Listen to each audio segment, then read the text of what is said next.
Some of the tools that we rely upon when it comes to our maintenance plan is we use all sorts. We crack seal before any maintenance is done. We use the HA5 product. We've used it for 13 years now. We've put down over 20 million square feet. We do slurry when slurry is needed. We do micro, and then of course overlay. So we try to fit the best treatment for the roads that we're working on.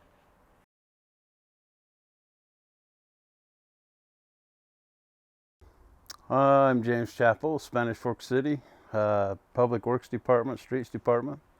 I've been there for 26 years. I've been in charge of the Streets Department for 15 years. Our community has been growing rapidly. We've gone from 30,000 people to 50,000 people in the last 5-6 years. That does create challenges when it comes to maintaining the roads. The roads are coming in faster than we can get to them. Funds are limited, but we have a plan in place and we hit it as hard as we can. So the strategy at Spanish Fork City, going back to 2009, has been to take care of the best roads first. We've done that very efficiently. It was a struggle. There was a lot of education and stuff that needed to be set up for the residents to better understand what we were doing. But we found if we take care of our best roads first, everything else falls in line as you go. We're into our plan 13, 14 years, and things are really well. Very few potholes, very few rough roads. And I feel like we're certainly on track to have a well-maintained system for the rest of Spanish Fork's history. So what I would say to a city that's coming from the worst first approach, I can certainly understand why you're there. That's the most complaints. That's the most that people are going to complain about it. But by the time you take care of the worst first roads and make it to your best roads are going to be in worse shape.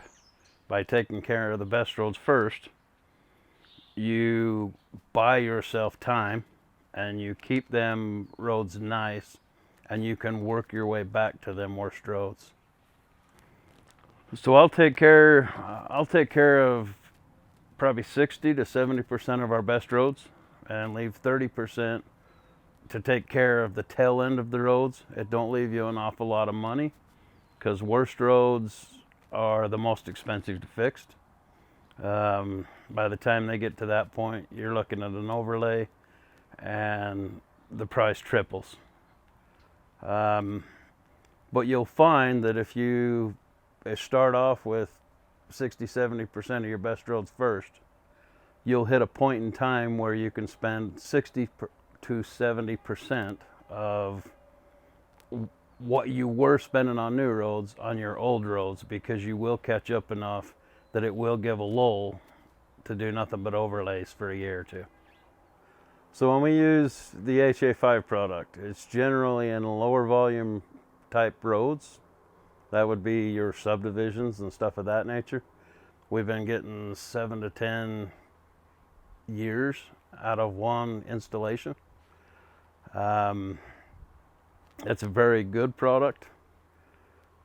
When we get into our middle-aged roads that are still in good shape, but past their prime, we'll look at the slurry type applications.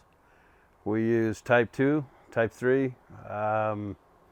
Lately, we've been using a lot of micro on our heavier traveled roads.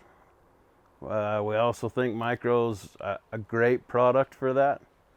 And then when the roads are totally shot and they've seen the end of their lifespan, then we'll go ahead and plan the overlay. I feel like the HA5 product has benefited Spanish Fork City.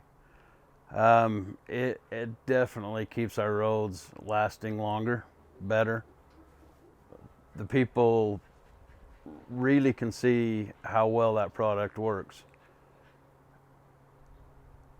Money wise, I can put down a whole lot of HA5 for the amount that, say, an overlay would cost.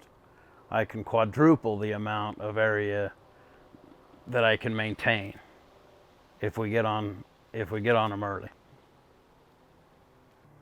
I've had several people call from neighboring towns and want to know what I think about it. I invite them all over. I'll take them out. We'll go for a ride. We'll go for a tour. We'll talk about it. I would highly recommend it. That's how well I like this product.